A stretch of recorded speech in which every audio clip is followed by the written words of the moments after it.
Franklin County Board of County Commissioners now in session for this regular meeting Tuesday, October 4th, 2022. I'm going to begin with prayer and pledge. Commissioner, would you lead us in the prayer and pledge, please? Lord, we come to you today as we conduct our county business. We pray that you will guide us in every decision that we make. We also would like to extend prayers to people that were affected by Hurricane Ian down south. And we pray for their speedy recovery and cleanup efforts as they go along. We pray that you give them strength, and the policyholders and sheriff's office and everybody involved to give them strength to get through this enduring time. In your holy name we pray. Amen. Pledge allegiance to the flag of the United States of America and to the republic for which it stands, one nation, under God, indivisible, with liberty and justice for all.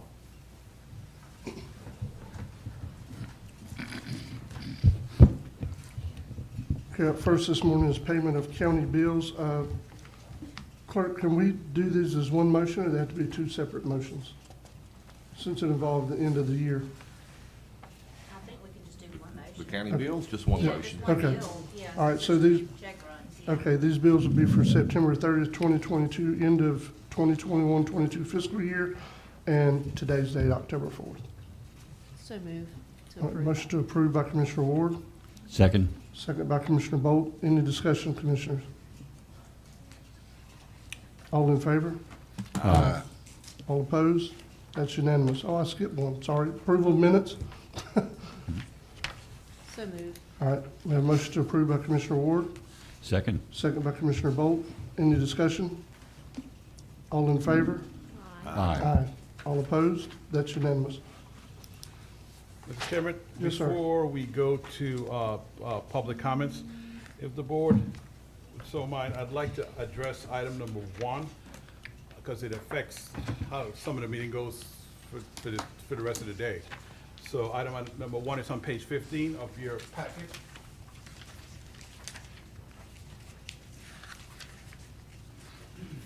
And it's regarding the public hearing for Lanark Village that was scheduled for 11 o'clock this morning. Today at 11 a.m., the board will participate virtually on a pre-construction meeting hosted by the U.S. Army Corps of Engineers to discuss the operations and maintenance dredging of the East Point and 2 Mile federal navigation channels. This time schedule conflicts with today's advertised scheduled public hearing for a Lanark Village trash can ordinance. It's my recommendation that the board cancel today's public hearing and discuss rescheduling and re-advertising this public hearing at a future meeting. We just can't do 2 things at 11 o'clock today, Commissioners, and I think the board is more inclined to deal with the core today, since we can't change that, but we do have the ability to change the ordinance to Atlantic Village. The public hearing. So moved. Motion to approve by Commissioner Parrish, Second with comment. second by Commissioner Lockley and Commissioner Bolt to cancel this public hearing for today and reschedule.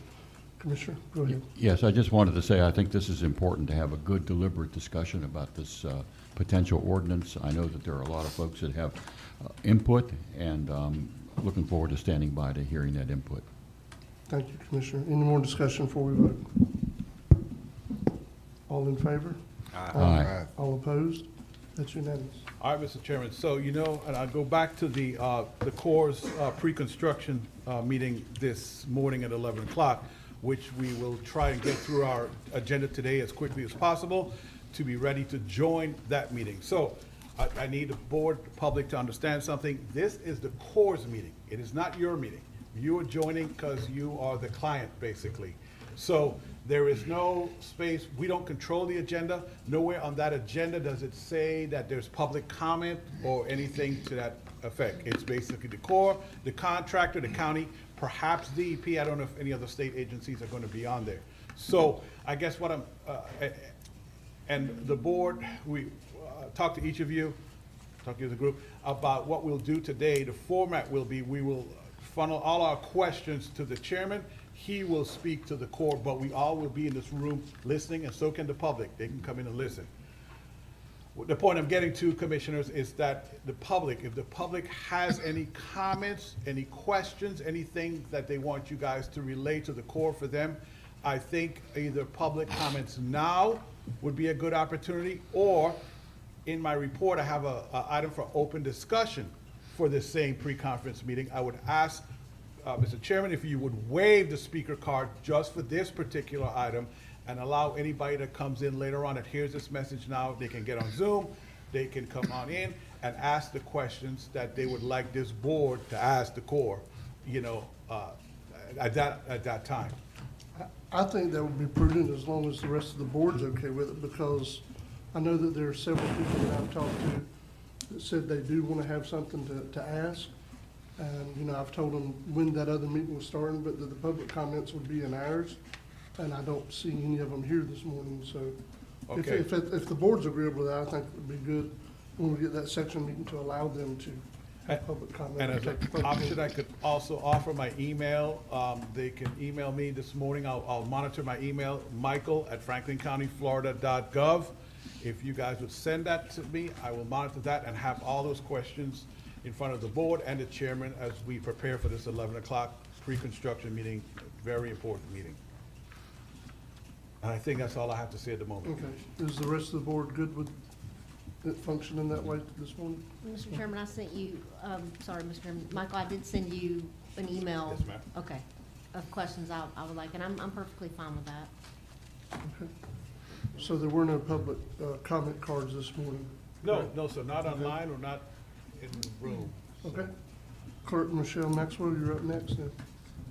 Good morning. Good morning. I am requesting the board's approval to issue a manual check for the employee insurance premium payment. Due to open enrollment and updating all the employee changes, my finance department was unable to include this check in the regular bill run. So I just need your approval to cut that check. Okay. So So moved. moved. Second. We have a motion to approve by Commissioner Parrish, second by Commissioner Lockley and Commissioner Ward. Any discussion? All in favor? Aye. All opposed? That's unanimous. Okay, thank you. Thank you. Is that it? That's Clerk it, Maxwell? yes. Okay. Mr. Howard Neighbors, Superintendent of Roads and Bridges. Good morning, Howard. Good morning, Commissioners. How y'all doing? Doing well. How about you? I'm doing good. I got no action items. Did get up with Mr. Turner about the ditch that we talked about, School Road that run 298. There is a section that's about 60 foot that somebody else owns the property that we got to try to get an easement on before we could clean that part. Okay. And he was wanting to know if we could clean that ditch, weed eat it or do something more than once a year. And I told him we'd try to fit him in when we was in East Point cutting grass Okay, to try to help him out. right. Okay. And That would be good if we could add him in, and the same way we've done with Lewis Road, yes, sir, just as we're doing it, let it be one of the regular things we do. That'd be great. that's correct, sir. And it's dried up a little bit finally, Commissioner, on the grass cutting. Hopefully we can do all the ditch bottoms, back slope, and hopefully this will be our last pass for the grass cutting. Okay. I know we got a lot of shoulders and intersections that need to be fixed, and sidewalks also need to be cleaned. So Yes. that's that's what we're gonna work on next as soon as grass season's over. Okay. Anyone have any questions, Mr. Neighbors? Yes, sir. Go ahead, sir. I just got one comment. I like this calendar you send us that tells us how many inmates we received on each day of the month. That's correct. It allows us more information to provide the public with, we're way down on inmates. Everybody knows that. The public knows that. But this gives us specific details as to how many you received on this day. And of course, there's actually weeks here that don't have anything. I mean, so, That's correct. And that way y'all know how many inmates we get each day, how many we're getting per week. So, and we all know what we used to get. yeah, sir. So I appreciate that. I just wanted to thank you for that. You're welcome. Commissioner Bolt? Howard, on the eastern terminus of Gulf Shore Boulevard, there's approximately, I want to say, maybe 150 or 200 feet where that road has eroded seaward. And that road no longer serves any properties there. All that property is in the water now. Could your crew go and evaluate and see if that debris, that asphalt and bedrock, could be removed in some way and clean up that particular section of the road? You talking about where it's all washed out? On the eastern part of Gulf Shore Boulevard. Correct, Yes, where sir. we got the concrete bunker Yes. on the east of that. East of that, and I think slightly west of that, within a couple 100 feet or so. All of that property does not have any more. Correct. I know we went out there one time before and got a bunch of concrete bunkers, concrete asphalt. Yep. So, Well, more of that road now is all. fell in eroded. and stuff. Yeah. Well, yeah, So we can look into check it out. Just Appreciate make it. sure we don't get too close to the water. Yes. So, Okay. Okay, thank you. Mr. Howard, I do have a question concerning this calendar. This is the number of inmates the road department's getting, or is this road department and Parks and Recs added no, together? no, it's just road department only. Cool, that works. I thought it was, but I just wanted to clarify. Yes, sir. Any more questions for Mr. Neighbors this morning, or concerns? Mr. Howard, thank you for everything you do and everything y'all do. Thank y'all, Commissioner. Solid Waste, Mr. Fonda Davis. Good morning, sir. Good morning. No action items, Commissioner. Only thing I just want to let you all know, we hired Shauna Kilgore to fill the scale house position. Since then, I had another one to resign in Parks and Rec, but everything is going good. So are we down 3 currently in Parks and Rec, or just 2? We're down two to resign. Okay. Okay. Do you That's need all. anything from us about that? In other words, I'm sure you'll be advertising positions. Do you need anything from us? Yes, no, sir. Okay, It's- okay. Yeah. The resignation, the letter has been put in, but it hasn't left yet, so that's why. Okay. Yeah, Okay, yeah. Mr. Chairman. yes. You know, when I think about salaries and how we try to attract folks with regard to county salaries and stuff, there's a part of a benefit package that I think of when I think of county salaries, and I'm just estimating that the benefits that the county gives an employee is probably worth at least 25 to 30% in addition to the actual paycheck that they come home with. No, they cannot spend that money, but just think of the time off, the leave, the health insurance, the contributions for retirement, worth a lot. And I think if that's appropriate, I'd push that as part of the benefits of working for the county. Yes, sir. Mr. Chairman, I got something. Just go ahead. I've got a lot of comments. I guess Amnesty Day was, 2 weeks ago, 2 Wednesdays ago? And I had a lot of people reach out to me and say that it was a very efficient, that your guys were out there helping people unload the trailers, that, it was a methodical, planned out, well-organized Amnesty Day. And so I just wanted to commend you and your staff for doing that. I always been a big advocate, too, for helping the elderly that may bring stuff to the landfill but can't empty it or dump their trailer. So thank you for doing all that for our citizens. Yes, ma'am, thank you. And I ain't gonna take all the credit. The sheriff allowed some of his crew to come over also. Good. Yeah. Thanks to him as It's well. a joint effort. Thank you, though. Good. Anything else? Mr. Davis, thank you, and thank you for everything you guys do for us. Yes, sir. Thank you all. Appreciate it. Ms. Pam Burnell, Emergency Management. Morning, Commissioners. Morning. We do not have any action items this time, but I will give you an update on the 2 systems that we have out there right now. One of them is at going to be at 80% of forming some kind of tropical development over the next 5 days, but it's predicted to turn up. The second one is over the next 5 days, formation chance is only 40%, and they're saying that Venezuela needs to monitor this, so it sounds like it's going to go that way instead of our way for a chance. Okay. Thank you for that update. Any commissioners, any of you have any questions for Ms. Pam or Ms. Jennifer? Mr. Chairman, I was going to bring this up in commissioner comments, but I guess it's a good opportunity to bring it up now. I don't know. I know the sheriff's office has taken supplies down south.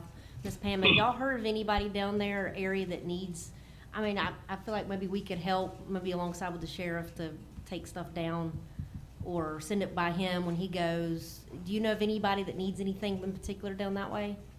Well, what they're asking for us to do is not really send supplies. They're asking for people to donate money through the Volunteer Florida organization. And we posted that to our website. Okay, thank you. Anyone else have any questions for Ms. Burnell?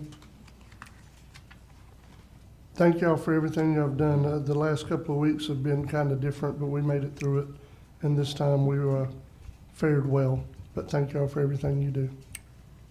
Well, thank the Lord, because everybody was praying. I know I was. Yeah. Thank you, Ms. Pam. Bye. Mr. Eric Lovestrand, Extension Office Director. Good morning, Commissioners. Morning. No action items. Happy to answer any questions regarding my report. Commissioners, any one of you have any questions for Mr. Eric? Mr. Eric, thank you for everything you do. Thank you all. Appreciate it. Yes, sir. Library Director, Ms. Whitney Roundtree. Hey, Whitney. There you go. Good morning. Morning. Good morning.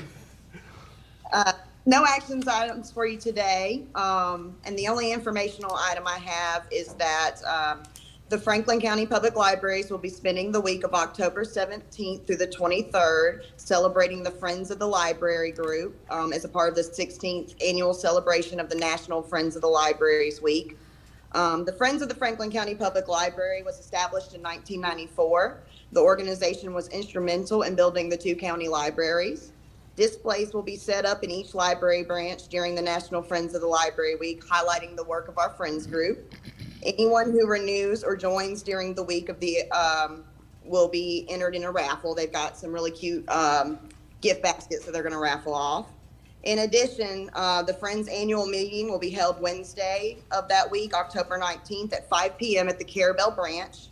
A special presentation will be made in honor of Jackie Gay, who was instrumental in building the beginning of the building fund for the Carabel Library through her winnings of the Newman's Own Good Housekeeping Recipe Contest for her fantastic gumbo recipe. So she won that contest and she donated that money. That was the seed money that started the building of the Carabel Library. So we'll be having a special presentation to honor her. She recently passed. And I just wanted to publicly thank my Friends group and everything that they do. They provide the funding for our summer reading program. They sponsor programs throughout the year, and we couldn't do what we do without them. Thank you, Ms. Whitney. It looks like a really full schedule, and it usually is. Yes, sir. A lot going on, a lot available, and hope people are making good use of the resources at their disposal. Yes, sir. Anyone have any questions? Yes, go ahead. Mr. Chairman, I just wanted to say, along with the city of Carabel, working alongside them, thanks to you guys, our board, I was allowed to use my road paving funds to pave the parking lot at the Carabel Library, which is in dire need of it. So I actually went out there and looked at it the other day. It looks great. I think they got to add the stripes, but I hope you guys enjoy that and get I know a lot of people go to that library and utilize it. So now they got a new parking lot to park their vehicle in to go visit the library. So just I wanted the thought public to know yesterday that. we had it pressure washed. It's looking great, actually. Any other commissioners have any questions for Ms. Whitney? Whitney, thank you for everything you guys do on behalf Thank of you. us and the citizens. Mr. Ted Mosteller, Interim Airport Manager. Good morning, all. Ted Mosteller from the airport. Yes, sir. You have my report. I do have two quick comments. The windsock is installed, and the FAD, or the Florida Aviation Database that they quizzed about during the hurricane, finally was able to get through and take care of that. So do you have any questions for me? Any Discussion? questions, commissioners? I think Michael has an item coming up for the airport. Yes, I believe he does. Oh, Thank you. Guys want to go to that Yeah, now? Okay. let's go ahead and do that now, if you don't mind. Thanks for the reminder, Ted. Let's see, where is it? Where is it? It is on page 16. Item number 3, Commissioners, of your packet. Attached, that's a big print. Attached is task order number 9 for stormwater infrastructure improvements, stormwater improvements project at the Apalachicola Regional Airport. Stormwater improvements will include removal of vegetation and debris from existing stormwater conveyance swales. That's Exhibit B if you scroll down to that attachment that I sent you. replacement of existing stormwater pipes and inlets, that's Exhibit C, and rehab of the west apron inlets, Exhibit D. Teddy said that's been causing, because the inlets were, it's causing the concrete to fail right in front of some of on the apron in front of the hangars. Yes. So, yes. And so this is a $950,000 project funded by FDOT, Public Transportation Grant Agreement G2194. Need the board to approve this grant and authorize the chairman to sign off on it so we can start this project. So moved. Motion to approve by Commissioner Parrish, second by Commissioner Lockley.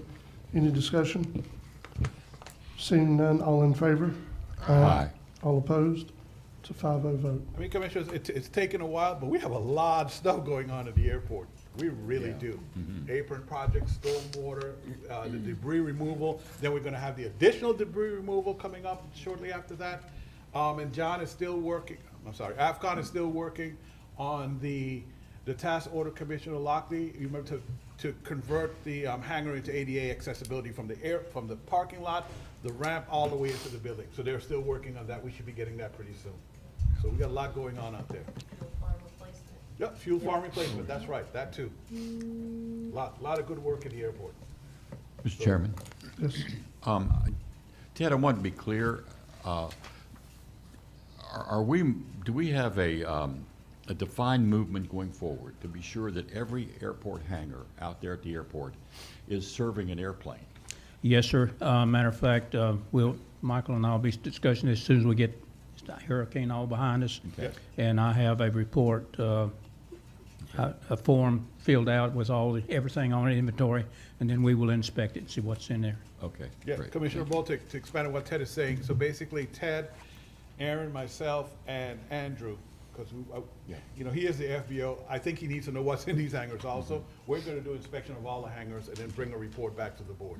And anyone that does not have airplane or airport stuff in their hangar, the board will have to make a policy decision how we move forward with that.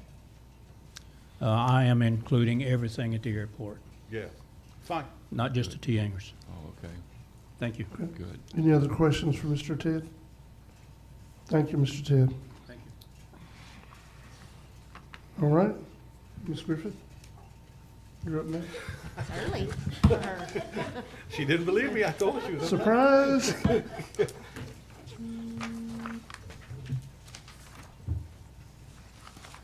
You're page 13, got it? Your first item is the 2022 Equal Employment Opportunity Plan update. Attached to my report is the county's 2022 Equal Employment Opportunity Plan, updated by Ms. Deborah Belcher. Board approval of this document, including the narrative, is a requirement for the Department of Justice grants. Ms. Belcher has stated that the 2022 version is very similar to the 2019 version for the county. Board action to approve and authorize the chairman's signature on the 2022 EEOP certification and update, which was electronically filed. So moved. Motion to approve by Commissioner Parrish, Second. second by Commissioner Ward. Any discussion? All in favor? Aye. All opposed? That's unanimous. All right, next item, attached are, actually three, sorry. Attached are 3 resolutions for the adoption of unanticipated revenues as part of the end-of-year fiscal year bookkeeping. These funds were not included in your original adopted 2021-2022 budget because at the time of budget adoption, they were unanticipated. Florida Statute 129 allows a county 60 days after the end of a fiscal year to incorporate unanticipated revenues into the prior year's budget. As grant invoices are processed for work completed through September 30th, resolutions and amendments will be part of my report through November. The first resolution is for $555,326 in federal grant funds received from the U.S. Department of Transportation relative to the LAP Alligator Drive Multi-Use Path Project.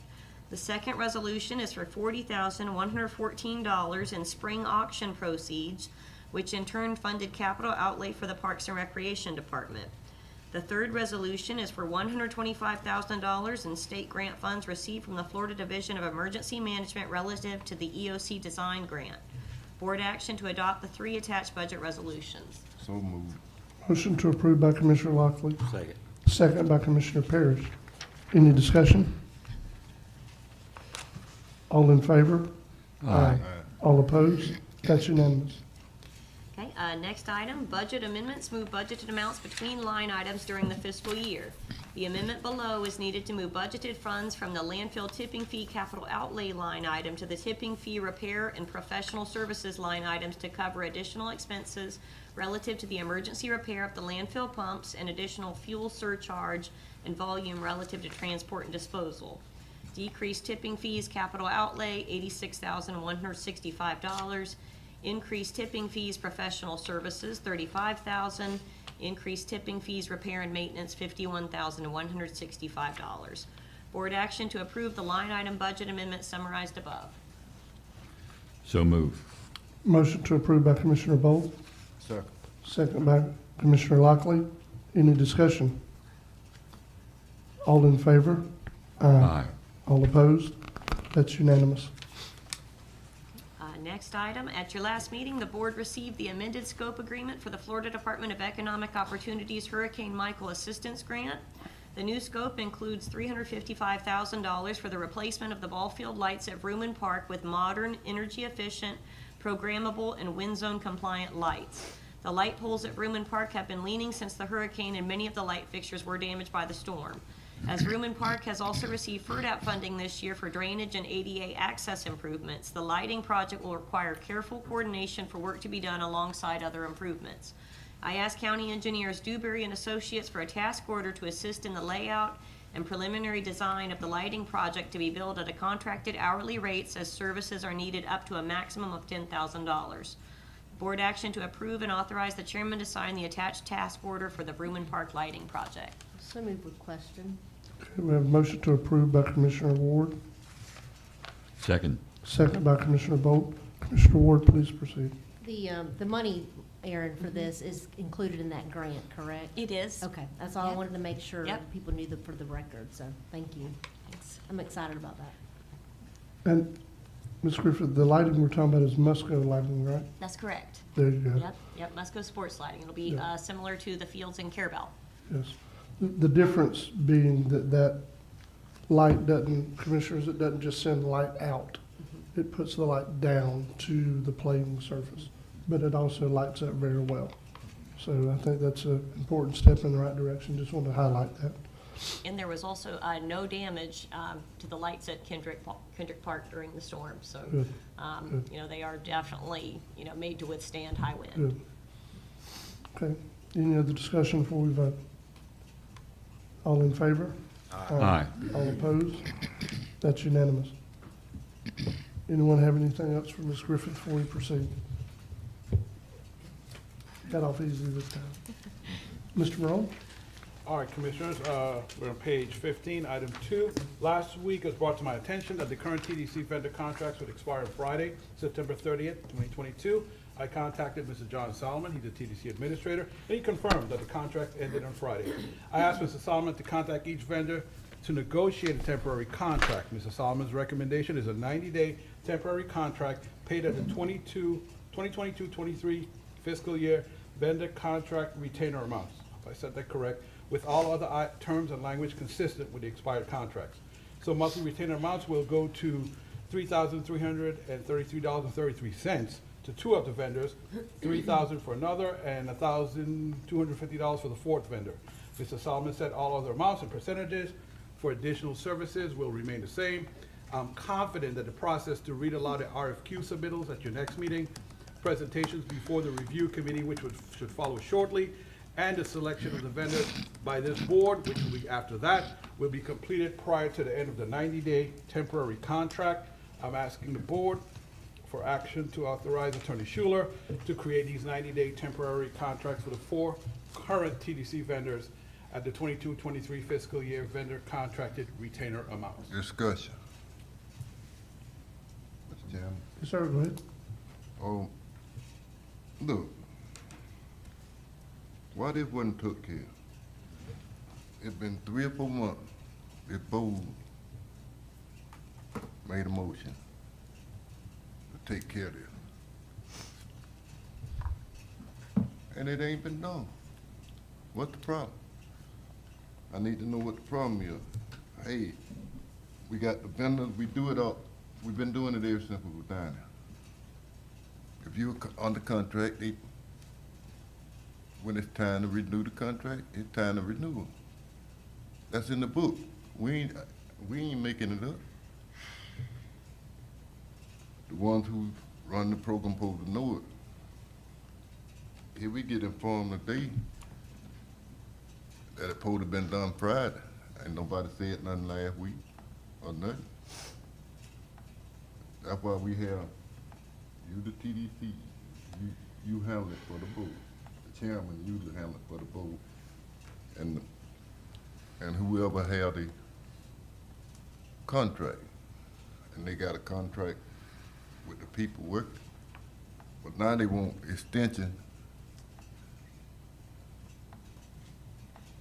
90 days. They want to pay the people, but they ain't done what they supposed to. All we done was ask them to do what they supposed to do. And that's supposed to be done every time it's time to renew. It's nothing new. But they want to, what they need 90 days for. They said the board was gonna pick the people. You know, it takes 90 days to do all this. I don't see where it takes no 90 days. Cause it's supposed to have been done. We enjoy it, they get up. And I ain't trying to pick on nobody or nothing, but you know, you're putting more emphasis on getting awards, and that's good too. But you ain't doing what the emphasis is supposed to be to the county. And we got somebody come in here and look at us, they're gonna look at the county commission. They ain't gonna look at them awards, what you get. They're gonna look at the county commission and say, why this wasn't done? And it's not the first time doing it. I don't think they need it. They got 30 days. They're supposed to have been done September the 30th. Then they need what? And it wasn't gonna take no. If they had started on time, yeah, they had 90 days or longer. They had that or longer. All we doing is asking them to do their job.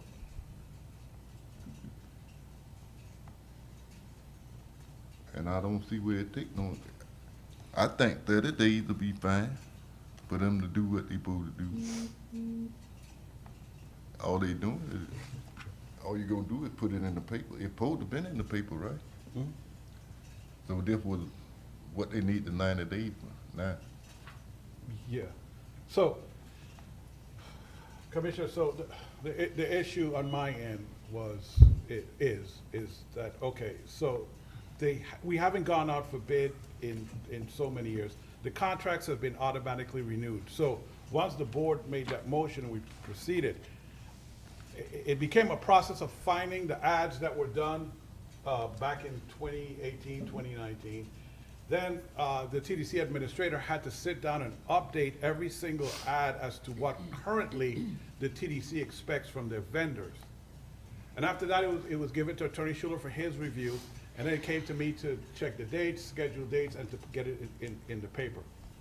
Honestly, Commissioners, I did not even realize that September 30th was the deadline. I didn't know I was facing that clock. I'll be very honest with you. I didn't even know that until Wednesday or Thursday of last week when it was brought to my attention that, hey, there are bills that are being sent, but we don't have a valid contract to pay any more bills after the 30th, after Friday. So then I contacted John. I said, John, what am I hearing is correct? You don't have any vendors after Friday night. Is that correct? He said, yes, there is. I said, we need to do something.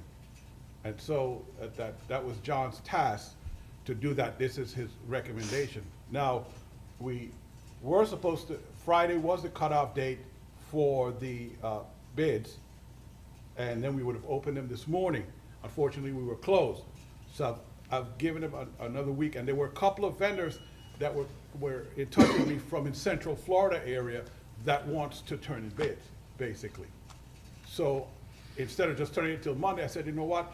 I think it's fair to give them until Friday, so it'll be closed this Friday, and you'll open them at your next meeting. After that, they have to go in front of a review committee. And after the review committee comes back to this board with the score sheets showing which one, you know, who scored the highest, and then the board could decide, you guys award whoever gets those contracts. And Commissioner Lockley, let me be clear. I'm not saying, I'm not trying to fight for so many days versus whatever. I'm just telling you the process so you guys could make a decision based on the process I'm here telling you. So it is your call as to whatever time you guys want to give them. But, you know, unfortunately, we haven't done this in so long, it became a process, and it's something I had to deal with everything else I'm dealing with. And, you know, unfortunately, and I've said this before, unfortunately, because the TDC board publicly stated, and they've done this, I think it's happened in the past, this is why they've done this, stated that they wanted to just renew the vendor contracts automatically. Because of that, we had to keep, I would say, arm's length away from them, because I didn't want to taint the process in any way. I didn't want any other person that would turn in a packet saying, you know, they already said that they're going to support the current vendor, so, you know, why do they have any role in the selection process? So that's why I did it that way, just trying to, as I've been told in years past, protect the board, protect the county as best as we can. Well, it ain't on you. This ain't on you. It's on the TDC for them. They supposed to turn this stuff in. And by right, from what I'm hearing, you asking for 90 days to pay somebody, and they ain't got no job. The job over on the 30th. The deadline was gone. 30th was the last day. The job is over. But we go extend the pay. This is a whole new contract they're asking for, Commissioner. Huh? It's a temporary contract, it's not an extension. What, temporary? The contract up on the 30th? It was up on the 30th, but this is the first date we met since then to discuss it. But we're not asking, Michael Morone, Mr. Morone's not put in our board packet this morning asking for an extension, we're asking for a 90-day contract. Well, why they need 90 days? I mean, it ain't gonna take no 90 days, but Commissioner, as you've enumerated already this morning, we've been 4 months in the process, and we're still a couple of weeks away from opening the RFQs to turn it over to a review committee. We're just trying to make sure we don't make this decision 2 or 3 more times. We can make it one time and be done with it. That's really all that's being looked for. it don't take 90 days to do that. Well, In which we don't have no business. As of the 30th, we don't got no business. It don't take 90 days. Mr. Chairman, yes, sir. if it don't take 90 days, Mike, say we solve this issue of the RFQs being turned in and the review selection, and then it comes back to this board. If it don't take 90 days, they won't be paid for 90 days. Yes, I was going to. If we don't renew their contract, and if we do renew it, the 90-day thing goes away and we're back to what they should be paid on an annual basis, right? Yes, so I was going They're to. not gonna get 90 days and then get a new contract and have redundant pay. But also, what you're trying to tell us is that while you're following this process, this additional 90-day contract will allow the people to keep working, keep advertising, keep doing what they've been doing until such time that they're either reselected or not reselected. Yes. And then that, in other words, if you give them a 90-day contract, don't mean it's gonna run for 90 days. It's just a Yes. figure of speech saying 90 days. Up to 90 days. Up to. Yeah, up to, that's a better term, and I apologize, Commissioner Locke. I should have said up to 90 days. Basically, I was following the recommendation of Mr. Solomon. But yes, so you could ask Attorney Schuler to write the contract up to 90 days as needed, or something to that effect. if that's- Why it can't be up to 60?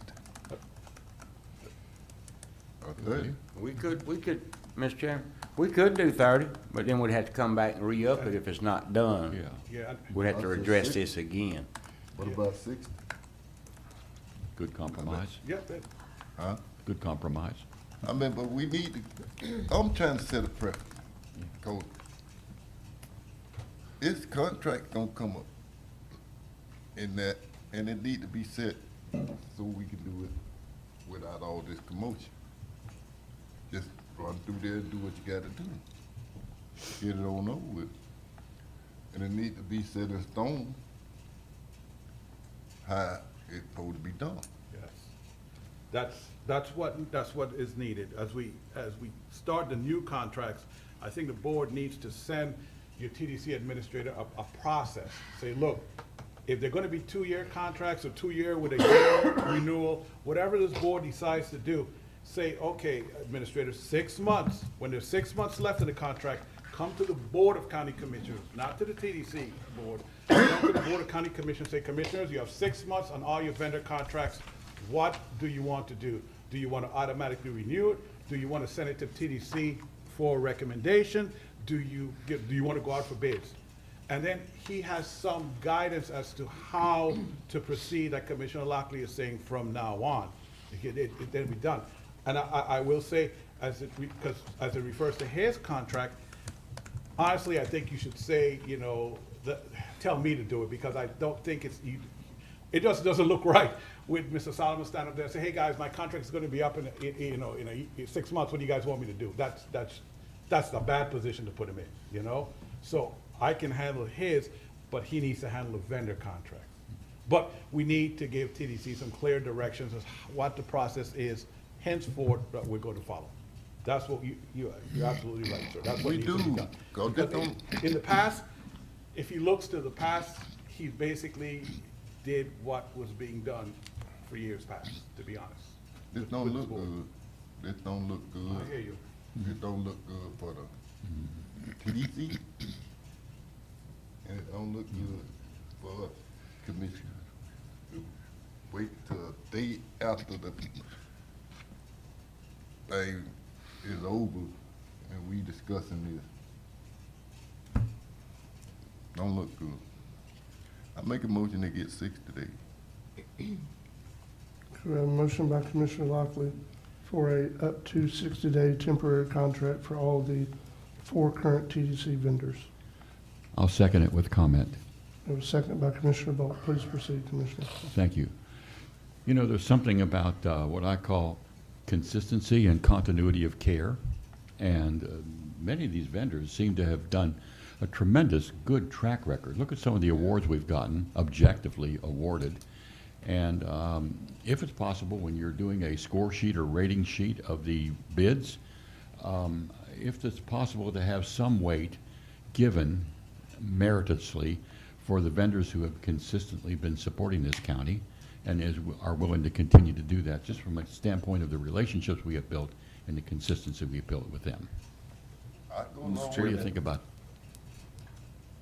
Go ahead, Commissioner. I go along with that too. I mean, I ain't saying he's not doing his job. Yeah. I'm saying it make it look like we not doing ours. They doing their job. All they can do is what they supposed to do. The protocol. But according to their contracts, they don't work for the county. Like our people work for the county. They contract. Yeah, they're not employees. They're not employees. Yeah. See, that's what I'm trying to stress. They contracted out. Yeah. They not like road department or That's right. me or Aaron and all that. Yeah. They is contract. And they got to be reviewed and fail. Or if they don't, in my eyesight, it's not fair, the way they do it. I mean, they ain't working. Mr. Chairman, I just want to reiterate Commissioner Bolt. I do think that the current vendors do a phenomenal job. They have for so long because of the awards and because of the numbers that we get every month. I understand that there is a process, but I agree with Mr. Morone in making sure that in the future this doesn't happen again. So we with Mr. John Solomon and whoever else to make sure that we can get this on a continual thing, so we're not in this predicament again. I would appreciate that. Well, Commissioner Bolt, I want to just respond to your comment about the score sheet. I think, and I'll confer with Attorney Schuler, I think I have to do the score sheet based on the instructions that were written up in the way they turned in their bid. So I hear what you're saying, and if there's a way to, if it's in there, yes, then we'll do that as part of the score sheet. Okay, and then you will see all the score sheets after it's open and goes in front of the review committee. So I just want to be very clear with that. Okay. Good, thank you. Clear about that. Any other discussion? I'll say this in discussion. So I look back in the minutes, trying to track the discussions this board has had. And the last time we had a discussion about this, we had talked about, as a board, doing these contracts every 2 years, having them staggered, but there never was a motion or a vote made for that direction. That's right.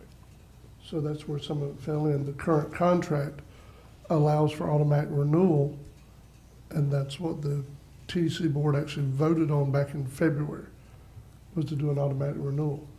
They were waiting to bring it to the board, and in between is when Commissioner Lockley made the motion to follow the process we're following now. So there's not been any lack of action. It might appear that way. Lack of action to try to get it wrapped up. We started down a new road 2 or 3 months ago. So I just want to make sure everybody's aware of that. We are as prudent as we can be, but everything has to be done by this board in the sunshine, here live, in person, as we're talking. So I just want to clarify that for the record. Any more discussion before we vote? Yes. Listening to some of the commissioner comments, we can't, if this stuff goes out to bid, these contracts go out to bid, we can't have,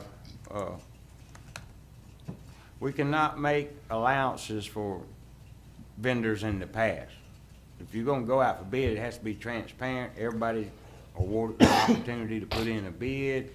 And we can't give a preference to, I mean, if you give a preference to the people that are the current bidder, the current vendors, then going out for bid is basically no use, because you're giving a preference to the people that have been doing business for you for all these years. So if you go out for bid for something, then everybody should be allowed and afforded the same opportunity, whether you've been a past vendor or you've not been a past vendor.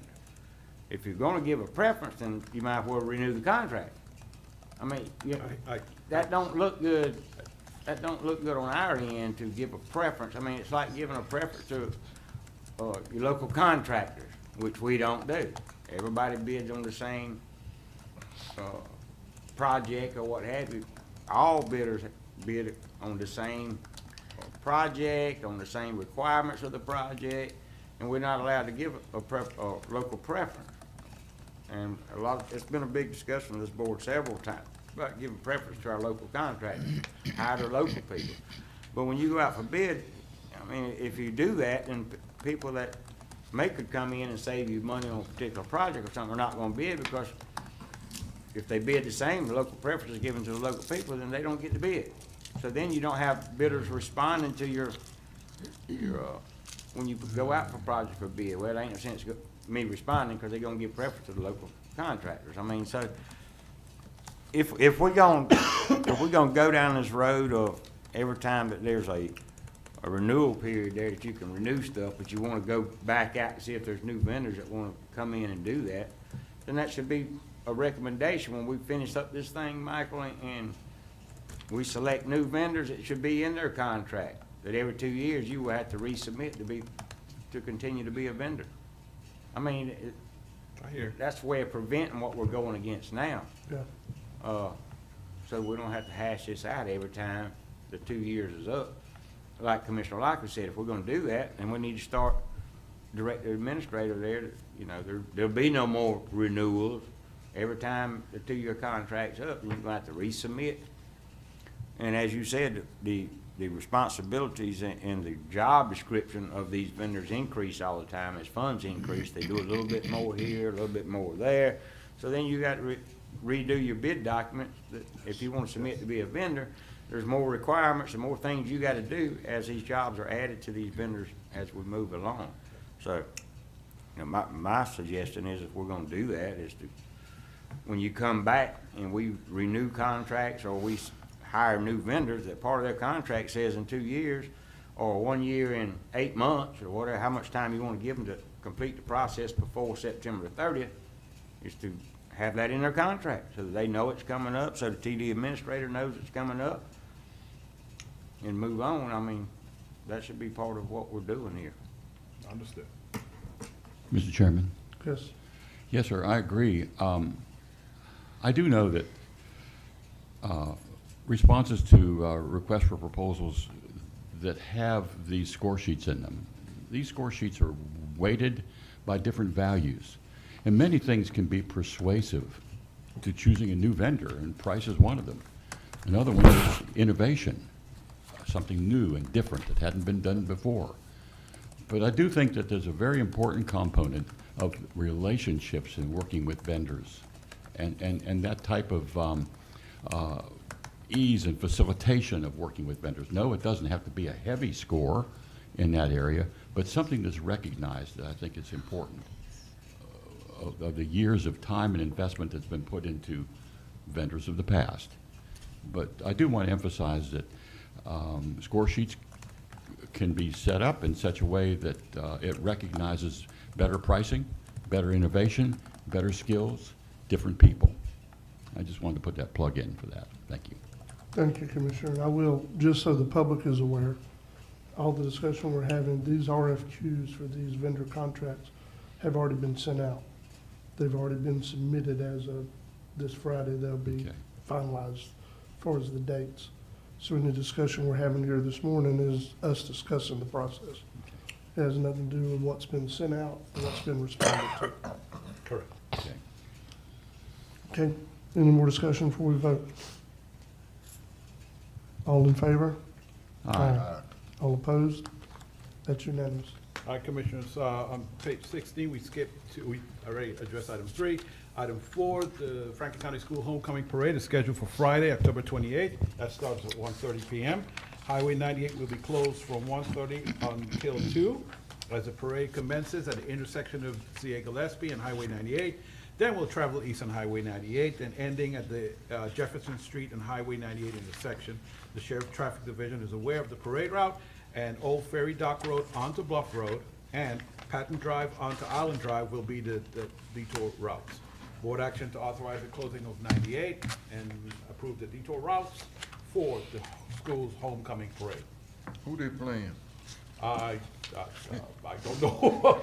In all honesty, sir, I really don't know. So moved. Motion to approve by Commissioner Ward. Second. Second by Commissioner Parrish. Any discussion? All in favor? Aye. All opposed? That's unanimous. Item 5, Commissioners, registration is now open for the 2022 Legislative Conference. That's on November 3rd to December 2nd at the Hilton St. Petersburg Bayfront in Pinellas County. This is the final opportunity for the county commissioners to debate and vote on the policy priorities that will guide the association's advocacy efforts throughout the 2023 legislative session. If you're planning on attending, notify staff as soon as possible. This is, to me, the second most popular and attended conference as the annual conference that they have.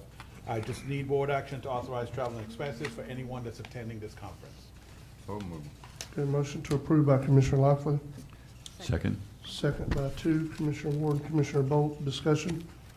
I will say I do plan to attend this conference, just like the others, as the representative for District 3, or Senate District 3 for fact. And I would like to let this board know, I meant to do it earlier and I completely let it slip my mind last night. There is a potential legislative position that the FACT is taking this year, the Association of Counties and the Small County Coalition, in reference to the reauthorization of the East Point Water and Sewer District. So that is something that was, that I put forward and they took up. They put it in their policies and their stuff that they're going to push for this coming legislative session. So I just want the board to be aware. There's a couple other, but right now my mind's not thinking in that vein, so I'd have to come up with them. But I will get them to you, Commissioner, so you know. because Franklin County is on 2 or 3 different policy positions that are potentially coming before the legislatures next year. Mr. Chairman, push really hard because the last thing that Aaron, Attorney Schuler, myself want to do is to have to run a water district. I know, yeah, it's Chucky, but really, truly, guys, It's not that come bad. on. I don't, yeah. It's in the black, actually, but, that's. No, another that's, no, discussion. it's not that. It's not even a financial part. It's just a responsibility. It's, Mr. anyway. Chairman, it is the financial part. You got a $40,000 valve that goes bad. How you gonna budget for that? That's just Okay. my personal opinion. I take it back and I go with you, Commissioner. Yes, not- it is it's not financial cheap. too. Yes, But anyway, I just want to make sure the board was aware of that. okay. Any more discussion before we vote? All in favor? Aye. All opposed? That's unanimous. All right, item 6, this is actually from Mark and Commissioner Bolt. If I have to, I'll go get Mark next door if he really is, well, kicking and dragging maybe. But recent telephone conferences between the various state agencies in Franklin County reveal that none of the state agencies have any plans, and we've talked about this, numerous phone calls, any plans to build a boat ramp into Alligator Harbor to support aquaculture farmers that are working leases in the harbor. The consensus among the state agencies is that Franklin County is responsible. Their permits, but we're responsible for providing any boat ramp improvements at the existing locations of Leonard's Landing and Sun and Sand. Sun and Sand isn't really a boat ramp, but I digress. The updated draft management plan for the Ball Point State Park is available for review now. It does not reflect any new boat ramps onto Alligator Harbor. There's a public meeting on Wednesday, October 5th, from 3 to 7 p.m. at the FSU Marine Lab at Turkey Point to take public comments on the proposed plan. The public, which includes us, Franklin County, and the board, can also submit written comments until October 19th. Does the county want to make any comments about the failure of this draft plan to provide a new boat ramp into Alligator Harbor? And if the county wants to pursue having the state of Florida provide adequate boat access to Alligator Harbor for the aquaculture farmers, Mark, why does he even put this? He knew it's me. Which staff member does the county commission want to assign to this responsibility? Really? I have a I comment. look at you, Sheila, but I'm thinking Mark, I'm sorry. I don't understand exactly who's holding the public meeting? Is that a state agency holding it? Yeah, the state agency is. Okay, and what's supposed to be accomplished at this public meeting? Basically, it's just a review. They have a plan, and they take public inputs about the plan. Either be critical inputs. Is this the Ball Point State Park plan? What plan are they reviewing here? Updated draft management plan for Ball Point State. Is that what they're reviewing? Yes. here? And in that plan, And it says it does not reflect any new boat ramp in Alligator Harbor. I understand that. Mhm. But they're the ones issuing these permits to these aquaculture farmers. Yes. They're the ones issuing all these permits for people to, where do they expect these people to launch boats and retrieve their boats in order to conform with the permits they've been issued by the state agencies to go out there and aquaculturally farm oysters? And they're saying it's our responsibility? yeah, so, and every phone call, Commissioner, every phone call, we go from spot to spot. And every time we go somewhere, oh, you can't do it there because of this. You can't do it. We talk about the old, marine lab down there, Alligator Point, where that is, Ball Point? The old FSU Right. Marine Lab. Yes. Oh, no, the people around there, they don't want that kind of They traffic don't want around people there. coming through their community with these oyster boats. Exactly. I understand that. Well, how is it our responsibility to accommodate all these permits? They're telling these people they can have these leases down there, go oysters. Where they expect them to launch their boat? As you said here, this Sun and Sands ain't nothing but a dead-end street. There's no way to improve the parking for boats and trailers and Right, launches. exactly. There's no way to improve that. Leonard Landing is nothing but a sand.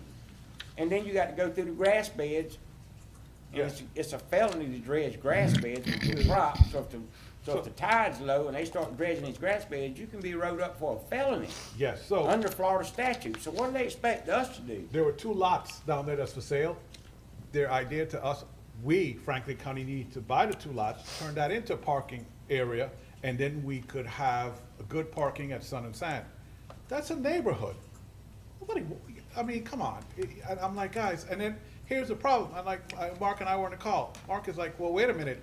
Once you do that, everybody from Tallahassee, Wakulla, everywhere else, they're not gonna come further into the county to park their boats. They're gonna like, whoa, free parking, boat ramp? That's where I'm gonna stop. So still, that really won't benefit the leaseholders. It just. So when they issue these permits, Mike, what do they expect these people to do? How do they expect them to get their boat in the water to go check? Are they expecting them to come out of Carabel and run down there? Or go into Lanark Village and launch and then run down there to your lease? I mean, I don't know what the state was expecting when they issued all these leases with no accommodations for how the people are gonna put the boats in the water and retrieve the oysters from the water. At the expense of sounding this way, I'm just gonna say, they really don't care, Commissioner. They just give them the leases, and how you There get you your go. boat in the water is up to you. The state doesn't care. They're like, that's not our problem, that's Franklin County's problem. Our county's responsibility That's to right. accommodate all this stuff. When they That's right. didn't try to figure out, were they able to launch boats and retrieve the aquaculture oysters when they were issuing all these permits? That's not. That's right. their You concern. So didn't they're think- pointing the finger at us. I mean, how wide are these lots you talking about we should buy?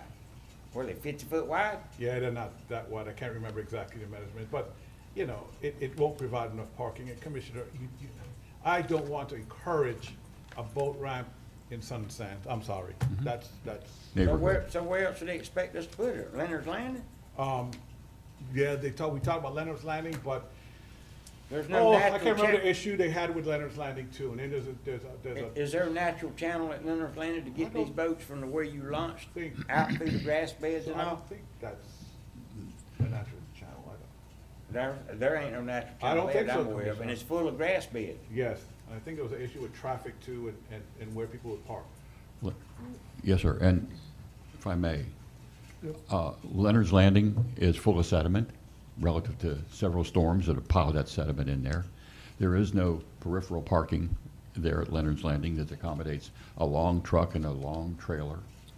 And, you know, for a couple of years now, I've been pushing the notion that the state should consider donating property to the county for boat ramps relative to the sale of that 17,500 acres of property that they bought all along that area and that intersection near Leonard's Landing and east of Leonard's Landing.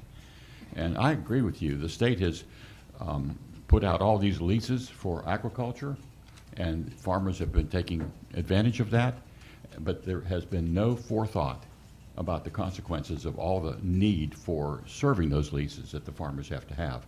And I think this should be really put up strongly to the state that they think this again and consider building boat ramp material over there. And Commissioner Bolt, I was with you in that meeting with Representative Schoaf when he basically said, yes, he agreed with you, and he was going to try to do whatever he could to get that done, amongst other Yeah. promises he offered you about that sale of that Yeah. property. Mr. Chairman, I regretted to inform you earlier that Commissioner Lex Sanders had wanted to speak on this issue because I had sent her the agenda yesterday evening, so that's why she's sitting there beyond the podium. But yes, Commissioner Bolt, I was in that meeting, Schoaf and his staff, when we had that, we talked about a firing range. Yeah. We talked about that, a ramp, and a couple other items. And potentially some property for an EMT facility Yes, at and we have- 319 and 98. And nothing has materialized from the state as yet, based on that meeting that we had. You are correct, sir. Mr. Chairman, I had a real quick question. I don't know if Yes. Mr. Alexander can elaborate on this. Who currently owns these boat ramps? Are they, We do. There's not really ramps there, that's the problem. So that's the There's problem. just street okay, ends. when I hear boat ramps, I'm No. thinking where people actually can launch a boat. Yeah. This is maybe like a sand where you just, No, these are That's right. street ends. It's Okay. more like access at street ends. Yeah. Yes, sir. I like how you said that, yes. That's Yes, not ma'am. boat ramps. You are, yes. They want them homemade boat ramps. Well, and the other thing is, so I agree with what's being said here. We haven't issued any permits, this county hasn't. And although we support what the state's doing with aquaculture and what they want to try to do, they have some in this, they have some skin in this game, other than just issuing permits. Now, it's about time for us as a county to push back enough to get some stuff for our citizens. They own almost 90% of our property, and it's not I'm not trying to sound any way, but it's not all for hunting. We gotta have some stuff. Our people deserve some stuff for what we're giving up on potential growth and development in this county and tax base, we deserve more than PILT, payment in lieu of timber, or taxes for timber. That's good, but that's not nearly enough for what we face. We'll always be a county of probably 20,000 or less because we're 2 miles deep and about 70 miles wide. We need something from the state of Florida for the fact that they own so much property. Be it RV sites, ATV tracks, motorcycle tracks, all the different things have been mentioned at this board. Stuff for people to be accommodated, to be able to launch their boats. The state has some say in this, and they don't need to back up now when they're the primary property owner in the county. And anyway, go ahead, Commissioner, or Commissioner-elect Sanders. I didn't mean to bother y'all, but I was gonna put some insight into this. The Parks and Recs, DEP, Parks and Rec, whatever department it is, should have contacted the county and had a representative from this board be sitting on that planning, the management plan committee, because this has been their policy for a long time. I sat on it for many, many years till I left with anything that went on with Ball Point State Park, which this is a part of it. And so what I would do is I would contact or get staff to contact DEP and find out why you all don't have a representative from Franklin County sitting on that committee. That's what I'm saying. And about the boat ramps, they couldn't make one at Leonard's Landing, and they couldn't make one at Sun and Sands, FWC boating improvement grants, because it has to have 3 foot of water at all time, and you have to be able to launch a boat of 21 feet or better. Right. And that's the reason why. So that's the reason why, when I was commissioner before, I designated this part up there at the part of the land up there at the bridge at Oclotney Bay, the one that you could walk across the other day when the second of the storm come out. So that's the reason why. But this is very important that somebody from this county board sits on that committee to where you all can have, or we all, because I'm coming to my time almost, but that we all can have a representative sitting on that committee to make sure, to ensure that we have the things like Chairman Ricky said.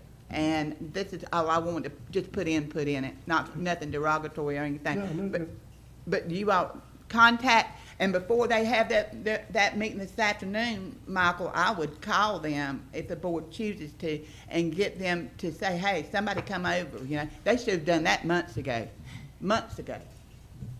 Thank you. Thank you. Mr. Chairman, I will say that in my discussion with Chris Colburn with, I think it was FDAX, when I was talking about cleaning of our state parks, Fort Gadsden, I know the state versus there's multiple parks owned by different people, state, national. But I do recall him saying something along the line of Commissioner like Sanders was saying, but he didn't advocate. I said, you know, I would be willing to do that. I may need to reach back out to him because I thought he was going to get back with me on that. So I'll reach back out to him and say, hey, you know, we do need a member from our board, and maybe I'll come and may have him reach out to you. Okay. And go to that route. Put an appointment, Yeah. yes, get you guys. But I'll contact Mr. Colburn today. Okay. And see what Thank he you. says about that. So do we need to make a motion to send you to Well, this some meeting tomorrow? direction to who attends this meeting, and then, you want me just attend, or do we need, I would also like the board to make a motion to send a letter, public comments that we have on record, not just what's said at the public, hearing, or whatever they call it, that's coming up tomorrow at 3 o'clock, but, Mr. Chairman, I agree with what the chairman and Commissioner Parrish was saying. I mean, I wanted to applaud Chairman Jones because it's the truth. The state, they want to give us stuff to us to be responsible for, but yet when it comes to getting down to the nitty gritty of things, like an ATV trail, Yeah. donating some property for affordable housing, it's crickets. yeah. So, Mr. Chairman, maybe you can convince the board to make a motion that we both attend tomorrow at 3 if your schedule allows, and then we Yeah. also do a letter to send in. I think it'll be good that after tomorrow, that's when we word the letter to kind of see what is said and how the reaction is. Yes. Then we have a better, I idea would of be how more to. comfortable with that, yes. Okay. But you, Mr. Chairman, Yes. is there any way you can find out how many leases Franklin County got in that? Is in Franklin County? Mhm. Yeah. Ms. Fortune, And tell us. and how many out of Franklin County? Why are we responsible for the whole thing? I mean, the state set that up, and they telling us we got to pay for a boat ramp, in which they know they supposed to have all that stuff fixed out before they passed out our lease. They should have had boat ramps and everything. You got maybe 10 or 15 people. I don't believe you got 15 people from Franklin County. Oh, so let me understand, Commissioner, you want to know the leaseholders, how many are from Franklin County and how many many are are, not? do not Right. live in Franklin County, but have leases to operate in Franklin County? Right. Oh, okay. That's what I want to find out, because you can be in China and put in that paperwork. If they pick you, you can get a lease. Now, they got people working it. The people out of town is letting people from Franklin County work them. I seen that going on. But it's not that many leases in the county For people that live here. that live here, you know, and own it. Mr. Chairman, on this meeting tomorrow, who are they taking public comments from? The public? Anybody. And that'll be Anybody? us, Yeah. in that, in this case. Okay. but let me, Mr. Chairman, if I might, let me get back to what I was saying, that it says, the consensus amongst state agencies is that Franklin County is responsible for providing any boat ramp improvements at the existing locations of Leonard's Landing and Sun and Sand Boulevard. Neither one of them has a quote, official boat ramp. It's sand. And then you, as I talked earlier about the prop dredging at these two locations and grass beds, which you're not gonna get permitted to put a boat ramp in there. Because you don't have the 3-foot depth of water that Commissioner Ms. Sanders was talking about. That's exactly what I was saying before she ever spoke. Yep. About the prop dredging and all this. So how are we responsible for putting in a boat ramp at these two locations when they're not gonna permit that because of the prop dredging issue? They're not gonna let you dredge a navigable channel through those grass beds and all. That ain't happening. And that's the only two places we got that we could potentially do a boat ramp to accommodate these leases that they've issued. Yeah. But it's our responsibility. Yeah, I think that's why Mark mentioned those two spots, because that's the only two spots they kind of say, well, you all could do this here and do that there. Nah. But what they're saying overall in general, that Franklin County is responsible for their own boat ramps. That's basically the message. Yeah. Here's the Yeah, bigger but issue, these though. people, Mr. Chairman, one more. These people, the citizens of Franklin County call us. We need a way to launch our boats, retrieve our oysters. I understand that, and they do. But we don't own any property to put in a boat ramp. And that whole area is nothing but one big grass bed, the last time I went through it. It is. So where are you supposed to put in a ramp to accommodate this? Yeah. You ain't, I hear you. that I know of, but we're responsible? Yeah. I mean, it just ain't right. I don't know if the state owns any property that would allow a boat ramp in those grass beds. They do a lot. They do, that's part of the problem. Yep, Even if east we of did that. try to get, and I'm not trying to cut you off, even if we did try to put in one in a better area, the property you're gonna find that's there already belongs to the state of Florida. Yep. And they're the ones issuing There you go. these permitted leases and all that, so to say that we're responsible, they're not even willing to work with us to accommodate this issue that we have here? I mean, it don't make no sense to me. We tried, sir. We've tried. So we'll take that issue to them tomorrow. Just need them to work with us. So, again, the motion, what I'm asking the board to consider, Mr. Chairman, is a motion to authorize you and I to go represent the county, and then we write the letter after the, tomorrow's, public hearing. So move. Y'all go check it Motion out. to approve by Commissioner Lockley, Is that a second, sir? A second with a Second by comment. Commissioner Bolt. All right, please proceed. Here's something I got in my email. I don't know if it was specifically directed to me or not. It just said, "Good afternoon," without my first name there. Please see attached a letter of invitation to participate as an advisory group member for the unit management plan update for Ball Point State Park. Please, and then it goes on to discuss this meeting that you're talking about here. Did anybody else get that email? I don't know what if you. That's what he's talking Everybody- about. all Would you commissioners forward got it? that to me, that particular one? Sure, I will. I think they probably sent it to you and Mark, but would you send that to me if you don't Yes, mind? I will. Thank you. All right, Okay, any more I'll- discussion before we vote? Okay. All in favor? Aye. All opposed? That's unanimous. Thank you, commissioners. Mr. Morone, before we get to the end of your report, can we go ahead and take like a 5-minute recess? That way we can come back, because I don't know how long we're gonna be talking about the dredging before that meeting. Okay, And I don't wanna go all the way through. and just to remind everybody, a couple of things, if you're holding on the public hearing, this later, 11 o'clock this morning for the trash cans, that's been canceled. It'll be rescheduled at some other time. I'm saying it's because a couple of people popped in on Zoom.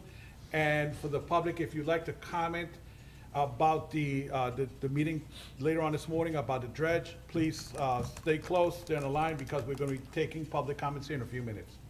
Good? Yep. Recess for 5 minutes. Okay. Record.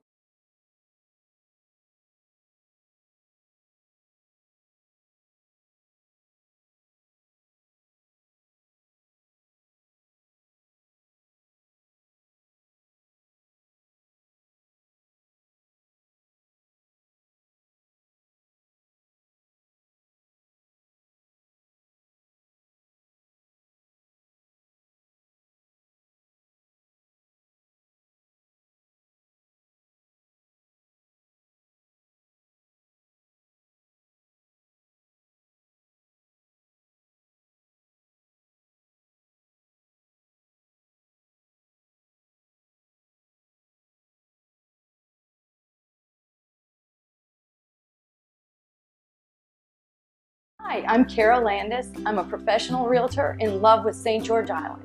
When my husband and I and our dogs moved here in 2002, it was the beginning of an adventure that has never grown old in a community that is amazing. If you're thinking about moving to St. George Island or investing in our world-class real estate, then this community will be as important to you as the sand and surf. Well, Kara to me is much more than an agent. She's become a friend, and since we bought the house, we've needed work done, and she knows everybody there is that can help us with that. One of the key elements for the historical growth and value of St. George Island real estate is the fact that it's a great place to vacation and to live. The beauty of the Gulf of Mexico with its white sand beaches and blue sky has always been a magnet for me.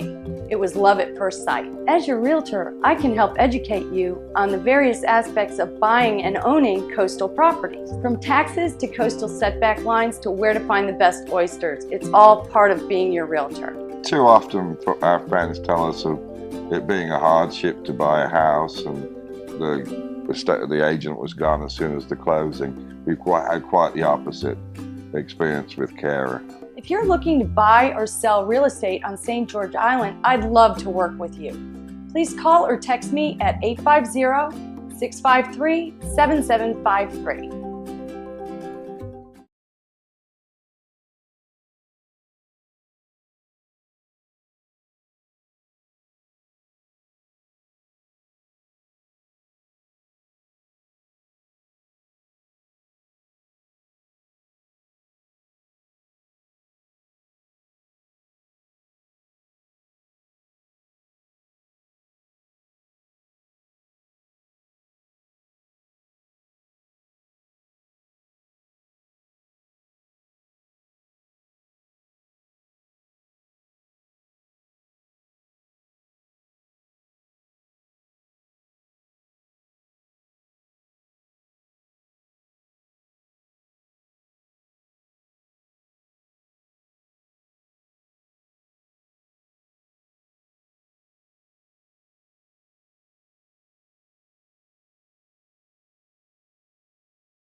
We understand that managing a healthy lifestyle while balancing life's other demands can be challenging at times. So the Florida Department of Health in Franklin County is dedicated to supporting you as you take care of your health. We offer many resources and services including, but not limited to, COVID-19 vaccines, breast and cervical cancer screenings, tobacco prevention and cessation education, and information on heart health, nutrition, and physical activity. Maintaining a healthy lifestyle can help to prevent chronic conditions like heart disease and stroke, diabetes, COPD, and obesity. Healthy lifestyle changes can also help you maintain a healthy immune system. Tips to good health include eating a healthy diet, being physically active, avoiding tobacco and excessive alcohol, managing stress effectively, getting enough sleep, and seeing your medical provider for routine checkups. To find out more about how we can help you maintain a healthier lifestyle, please visit franklin.floridahealth.gov or call 850-653-2111.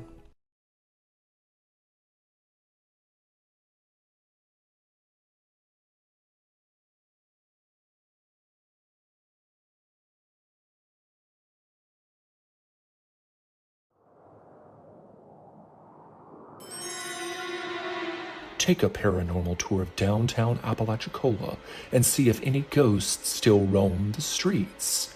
Your creepy guide will tell you some ghostly history while using a spirit box at select locations on the tour to see if any spirits want to communicate and if they have anything to say. And you will get to use EMF detectors and other ghost hunting equipment. Reservations are required as space is limited. Book your tour at AppalachiGhostTour.com.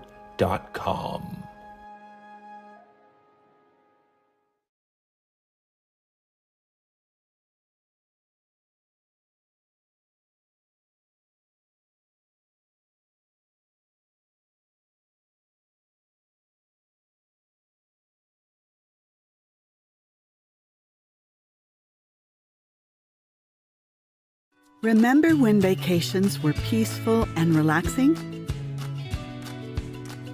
They still can be.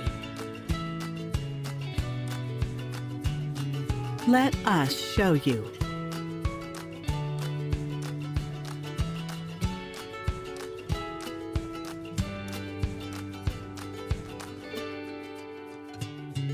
Visit Florida's Forgotten Coast, the Florida you remember.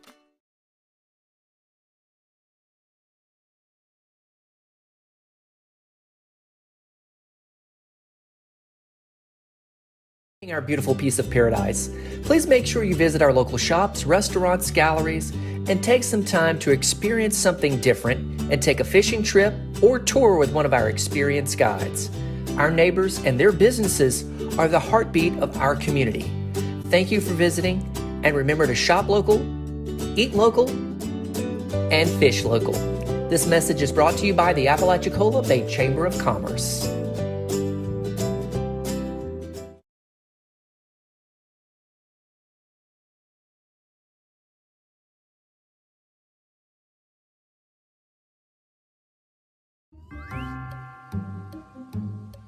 Take a haunted historical tour in downtown Apalachicola with your own personal ghostly guide. Hear ghost stories about people from the town's past, told in front of some of the city's most historic sites. You'll also hear some ghost hearse of Bloody Bluff and more. For days, times, and to book, visit AppalachiGhostTour.com.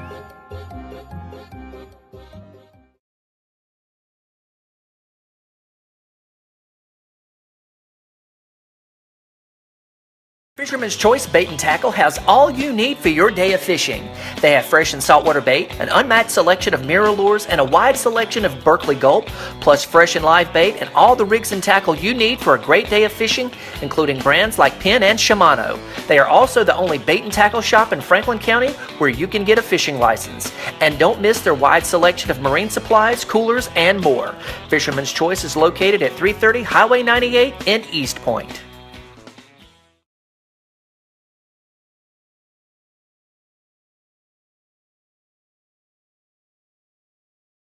Can't be near the beautiful beaches of Franklin County? Tune in to Forgotten Coast TV, Franklin County's local cable channel. Watch shows and videos about our beautiful area, including our beaches, museums, shops, and more. Watch it wherever you are on Roku and Amazon TV. Also, make sure you like us on Facebook and subscribe on YouTube. Forgotten Coast TV is Beachin' TV.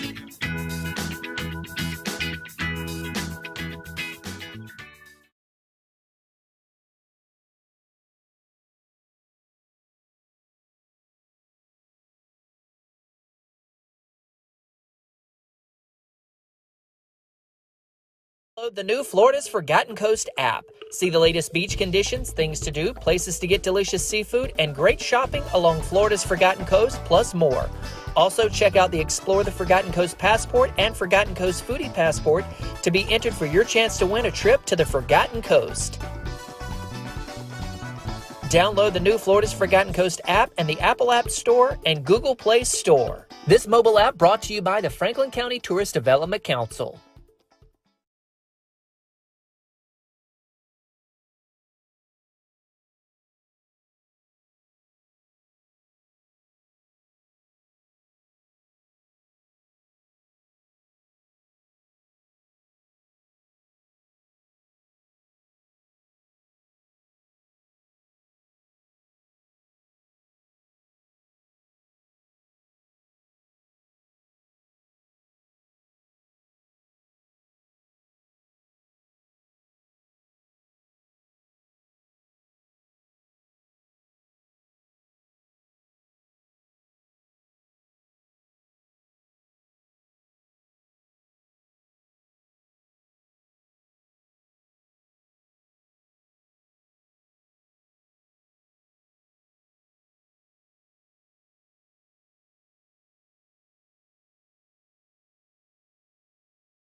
Franklin County Board of County Commissioners now back in session. Mr. Morone, please go to item number 7 on your report. Page 17, item 7, like you said, Mr. Chairman, I've been in contact with Mr. Robert Amick. He is the fire coordinator for the St. James Lanark Village Fire Department. He resides in the Port Charlotte area. And I was asking how he and his family fared from the hurricane. He stated that he and his staff have suffered damage to their homes and the office, but they're all safe. Thank God for that. They're working on cleaning up and supporting the local fire departments. Therefore, the October 6th meeting, which is Thursday, and training for St. James Lanark Village Fire Department will be postponed for a couple of weeks. Once a new date is set, the information will be posted at the fire department, Chillis Hall, on the county's website, and sent to the local media. I'll continue to keep the board and the public updated on that matter. Mr. Chairman? Yes, sir. I was at the Lanark Village Association meeting last night, and they made that same announcement to them, so they know about it. Good. Perfect. Perfect. And, okay, and this goes to item 8, Commissioners. So there's no narrative written up because basically it's for the board to discuss this 11 o'clock core meeting. Ooh, it's getting close to that time. Yes, it is. Pre-construction meeting, operations, maintenance, dredging of East Point and 2 Mile. So basically, once again, we are joining their meeting. We'll be able to hear what they're saying. I'll have the chairman's mic on, and so basically, we can funnel all questions to the chairman, but now would be a good time for you guys to discuss this. And then if there's anybody who wants to comment on it, that'll be a good time for that. And if we could at least no later than quarter till to get me a chance to disconnect Zoom and then reconnect to their WebEx, would be really greatly appreciated. Okay. I will say, before I call for public comments, some of the questions I've had come up to me have been about the overall depth of the East Point Channel in particular. And I plan on reaffirming that with the Corps today, getting clarification. I was told that it would be the minimum of 8 foot. There would be some overruns, but it's supposed to be the original length, width, and depth. Also plan on clarifying what they meant by that, because some of the paperwork we got looks like they're not looking at the entirety of the length of the East Point Channel. So that's something we need to discuss with them this morning to make sure we're getting all we can. I will tell you, as your chairman, we did have a meeting with them about 8 months ago. They were asking us to commit to even more dollars than we already have, but they haven't started the project yet. So I said, no, we're not committing any more money. Now, I will plan to clarify for them on behalf of you this morning when we start discussions that if we need to do a change order while the project's being done, that's a whole nother discussion, because they will be doing work in the channels. The timeline they've sent us in the email yesterday shows them starting in East Point in a couple of weeks, because they have to build the berm for the island that they're going to build. And then it shows at some point, I think in the next month, where when they start dredging, they will actually bring a second dredge and be dredging East Point and Appalachia consecutively with different dredge operations that will, again, end about the same amount of time. That's what I'm understanding. Before we move to public comments, I want to make sure that's what you guys understand as well. Can I ask a question? Yes, sir. Man, them people done lost their mind. What? They done charged us an extra $1 million, Mhm. and they asked for more money. Commissioner, that's why I said no on your behalf. No, sir. Mm. Mr. Chairman. How much time, I guess my question would be, this the Corps meeting. How much time they gonna give you? I do not know yet. You don't know? Nope. I plan on taking every second it needs to clarify what we need though. Yes, sir. I'm trying to, let me get back to my paperwork here. But, when we're talking about these channels, these are federal channels. It's supposed to be. And it should be kept and maintained with federal dollars. Now, Franklin County's had to commit, what, $6 million? Yes, sir. To get these channels dredged, and they're federal channels. In other words, what I'm trying to say is Corps of Engineers' budget is that thick, or thicker, or maybe 3 or 4 books that thick, of all the projects across the United States and you know, U.S. territories of dredging projects, and whether it's levees in Louisiana, or whatever the Corps has to do. Why is this not paid for by the federal government if they're federal channels? And we had to put local dollars to get the channels dredged when they're federal channels. Now, they're not including it in the budget. There's the obvious reason that we're having to pay for it, because they've not included it in their budget submitted to Congress. And their budgets are this thick. Do you really think somebody's gonna read through all this paperwork and say, well, we can't fund these 2 federal projects, but we can fund everything else? No, they're not being submitted for the maintenance of these 2 channels, which are federal channels. And that don't make no sense. You only have to dredge them every 12, if they dredge them every 10 to 12 years. All they gotta do is submit it in their budget, these thick budgets, and it's gonna be funded just like every other project that they submit is funded.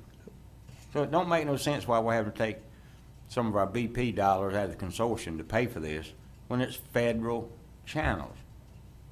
It's not Franklin County channels, it's federal channels, but it's not being submitted in that budget, in the budget, when it comes time to dredge these projects. And it makes you wonder if it ain't part of the water wars, where the state of Florida has taken money away from dredging the Apalachicola River, which allowed the barge traffic, and when they raised the water in these federal channels again, to allow for the barge traffic, which is an authorized use, one of the 3 criteria, that's an authorized use of these federal reservoirs and everything else, we got the benefit of, because when they raised the river levels up north of us to allow for barge traffic, where does the water end up? Apalachicola Bay. We wouldn't be sitting here fighting that we're not getting enough fresh water right now because of that authorized use.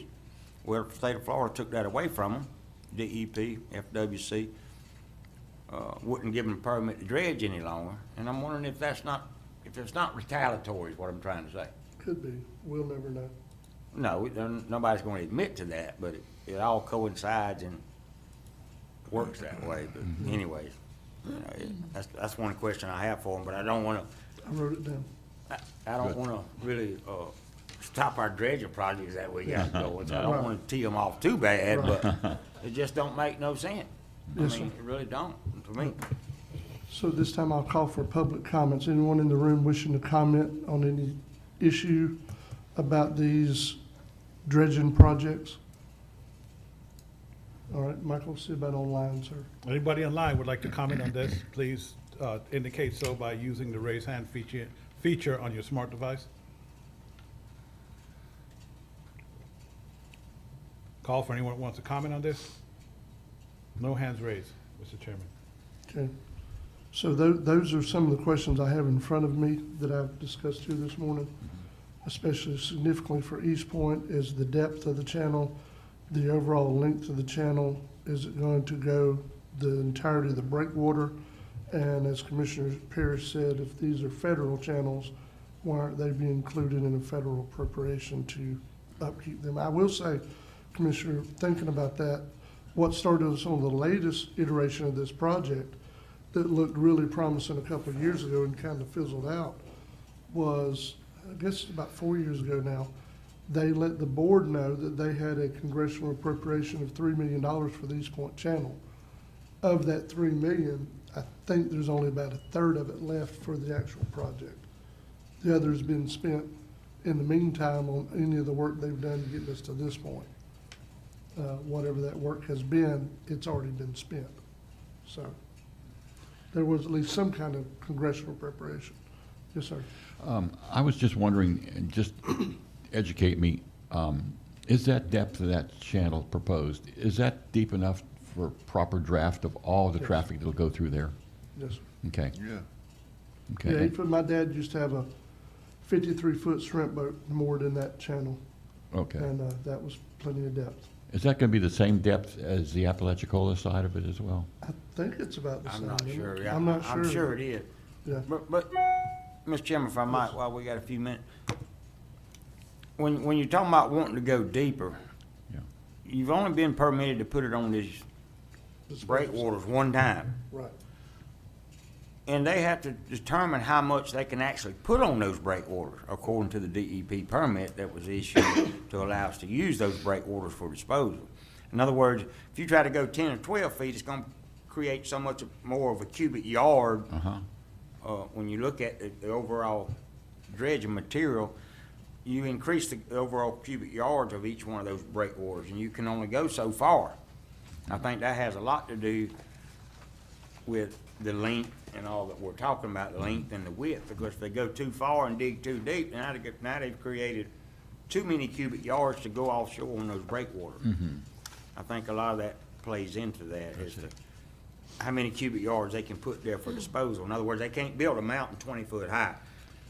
This permit would determine exactly how many cubic yards of fill you are allowed to put out there, if you understand what I'm trying to say. Okay. And when the question's asked, that's probably the response you're gonna get, is that the permit only allows us to dispose so many cubic yards of fill onto these breakwaters. And if we go deeper or longer, then it's gonna create too much massive cubic yards of fill to be put on the breakwaters, according to the permit issued by the state. So I think that's what we'll learn whenever that question's asked. And I'm disappointed that I won't be here to participate in all of this, because I have a doctor's appointment, as I announced to the board last meeting that we had, or emergency meeting we was at.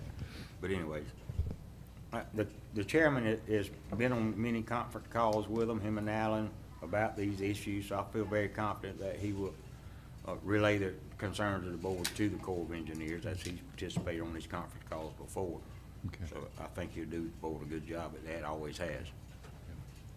Thank you for that. Commissioner Locke, you have something? Yeah, there's no way they gonna give us no money. Not now. Oh, no, Because. but in the future. Yeah, because right now, they had gave us money before Katrina hit. They pulled that, we had the money, they said they pulled that dredge the channel back then. Katrina hit. Next thing they said they had to use it in New Orleans. Okay, I understand that. You had a catastrophe. Well, you just had another catastrophe in last week. And it's about worse than Katrina, so there's no way they gonna take no money and give us. But it's wrong, the way they doing this. They said $5 million, they find out Franklin County had got some BP money. They added another $1 million. Now they trying to slip some more money back in there. Hey, it ain't right for people to be getting bonuses. That's all they doing, getting money and getting it to them top people for bonus. And we can't spend money on our constituents out of this BP money. We got to go through an act of Congress to spend money to do something to help our people. They want it all, they don't care. So they done cooked the book, they done read the book. They looking out for themselves. They gonna get a bonus. That's all it is. I don't care about telling them, because I know what they're doing. Mr. Chairman? Yes. Go ahead. As it relates to the funding for these federal channels, I think the question should be more pointed as in the future. Yeah. In the future, as Mr. Lockley said, it's not gonna happen this time, and I understand that.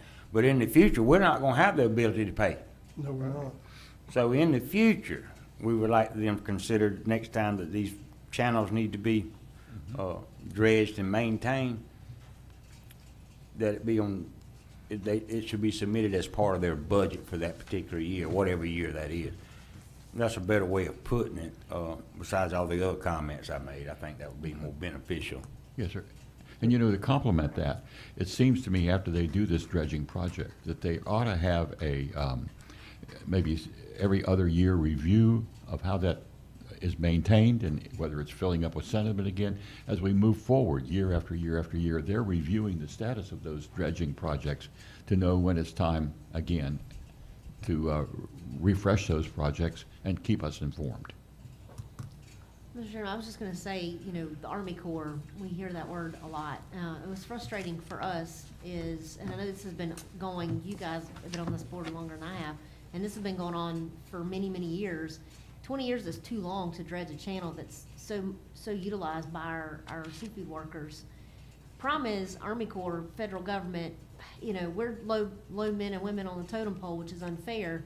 So as Commissioner Parrish and Lockley were stating for future, we need to maybe look at how we do this in the future in terms of making sure that our channels are dredged more often than every 20 years. I know we rely a lot on federal money, but if they're gonna dictate what and how we can use it, and as Commissioner Lockley said, you know, having to come up with extra money, I don't know, that frustrates me, personally. So I think in the future, we need to come up with a plan to facilitate it more often than every 20 years, to make it where, I guess I'm trying to say, we're not little puppets on their strings. All right. So we're good with that discussion? Because I do think we have one more thing for Attorney Schuler to do, and we'll be done. Oh, sorry, okay, couple of quick things. One, everybody, remember that if you want to view this virtually, you have to go to Royce's, to the Forgotten Coast TV. I cannot use the equipment to log on to their WebEx and then stream on Zoom. You know, it doesn't work that way. So Royce will stay, and he will carry this on Forgotten Coast TV if you're not in the room and you want to see it. So just want to let everybody know. And you all have Commissioner Ward's email about her questions in front of you, so in case you just wanted to review those. Okay. And we're 10 minutes out. Okay. Mr. Chairman, I have only one action item for the board. It is procedural in nature, but it is essential, and this concerns the purchase and sale contract for the fire department property at Alligator Point. This contract expires on October 16th. You don't meet again until the 18th. We're waiting on a couple of things. One, I don't have the signed addendum back from the fire department for the reduced purchase price. And when I spoke with Ms. Aaron, she was undertaking an amendment to the grant, and I have not been notified that that grant amendment has come in. So I'm asking the board to extend that purchase and sale contract for up to 60 days.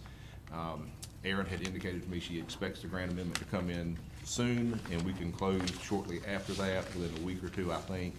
But we can't get that done between now and October the 16th. Okay. So moved. Motion to approve by Commissioner Parrish, second by Commissioner Lockley. Any discussion? All in favor? Aye. All opposed? That's unanimous. Thank you, Mr. Mr. Chairman. Chairman. Nothing else. Anything for any commissioners have anything for Attorney Schuler before we proceed? All right, wrapping up pretty quickly. Do we have any commissioner comments this morning? I had a couple. Okay. I just wanted to know if we could engage Steve Patterson to look at the signage there at Lanark Village relative to the apartments. He brought up that idea a couple weeks ago of how that signage could be developed, and can we give him that assignment and give us an outcome on that? And also, I just want to reconsider reinstating the review board at Lanark Village. These people are very close to the entire geography of that unique area.